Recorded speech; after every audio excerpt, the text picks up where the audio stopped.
और नेटो की military chief ने यूक्रेन को साफ साफ बोल दिया है कि जब तक यूक्रेन का काउंटर अटैक पूरा नहीं हो जाएगा तब तक यूक्रेन को सबसे आधुनिक हथियार नहीं दिए जाएंगे। वहीं दूसरी तरफ जेलेंस्की कसम खा रहे हैं कि जब तक क्राइमिया से रूस को खदेड़ नहीं देंगे तब तक जंग नहीं रुकेगी। और ऐसे में सवाल ये उठता है कि क्या जेलेंस्की पूरे यूक्रेन का सर्वनाश देखना चाहते हैं?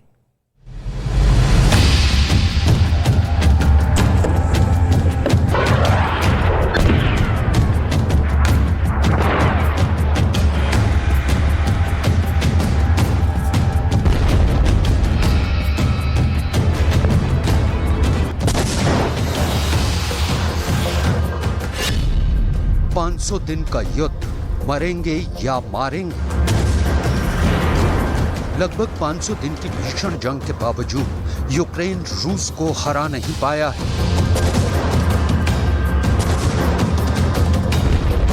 तो वहीं रूस ने यूक्रेन के 35% इलाके पर कब्जा कर लिया है। अब ऐसे हालात में यूक्रेन के राष्ट्रपति जेलेंस्की को यह बयान क्यों देना पड़ रहा है, चाहे कुछ भी हो जाए युद्ध किसी भी कीमत पर नहीं रुकेगा।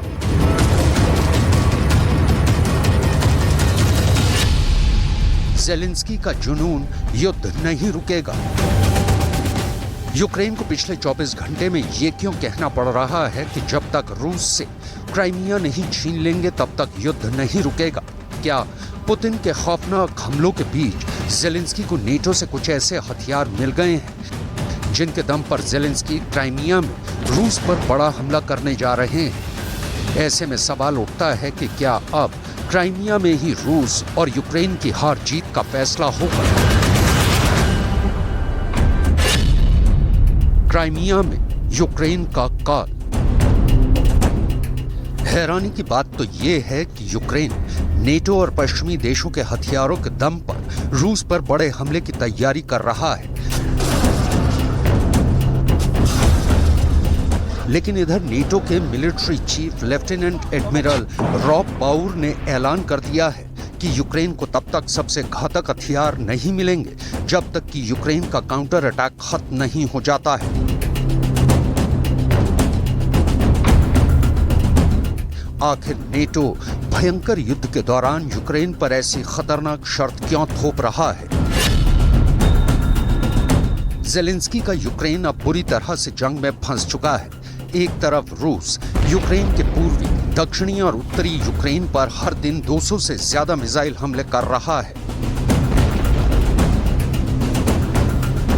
जबकि पिछले 24 घंटे में रूस ने एक बार फिर से बखमुत समेत कई इलाकों में यूक्रेन के काउंटर अटैक के जवाब में 1000 टैंकों के साथ हमला किया है। दावा तो यहां तक किया गया है कि रूस की लंबी दूरी की 200 तोपों ने एक बार फिर से पूर्वी यूक्रेन के बरिंका और बेद्यांस्क में भीषण हमले किए हैं, जिसकी वजह से भारी तबाही मची है।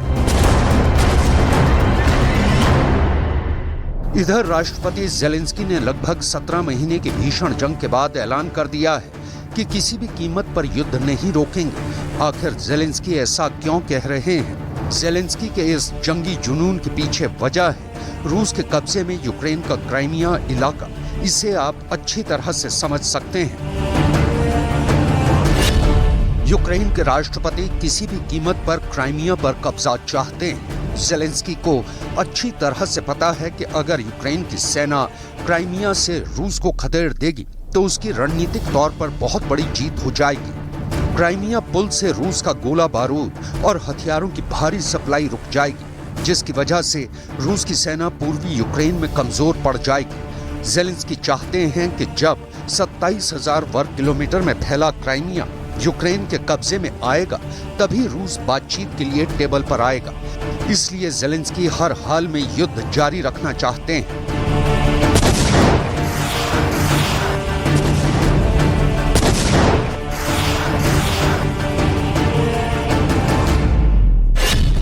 नौ साल पुराना बदला लेंगे जेलेंस्की।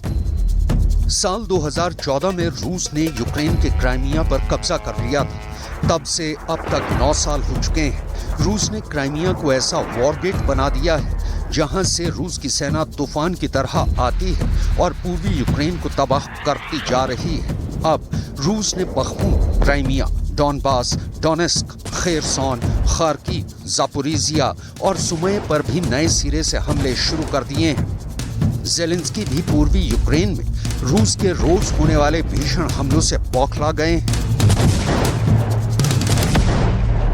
Держава поки не має достатньої кількості якісних систем ППО, щоб захистити всю нашу територію та збивати всі ворожі цілі. Ворог цим користується, як сьогодні, завдавши чергового терористичного удару по місту Суми. Іранським дронам, зокрема, по житлових будинках, а також по будівлі Служби безпеки України. Внаслідок цих ударів є поранені, є загиблі. Мої співчуття. Ми зробимо все можливе і неможливе, щоб наша ППО стала найсильнішою. Сьогодні мені доповідав генерал Болещук. क्राइमिया में यूक्रेन का काल। राष्ट्रपति पुतिन ने एक बार फिर से ऐलान किया है कि रूस के पास हथियारों की जरा भी कमी नहीं है। कुछ खबरों के मुताबिक क्राइमिया में रूस ने ईरानी सैनिकों के साथ मिलकर यूक्रेनी सेना पर शाहिद 136 और शाहिद 131 ड्रोन से हमले शुरू कर दिए हैं। दावा तो यहां तक किया गया है कि रूस के मिसाइल और ड्रोन हमलों का तोड़ यूक्रेन के पास अब नहीं है।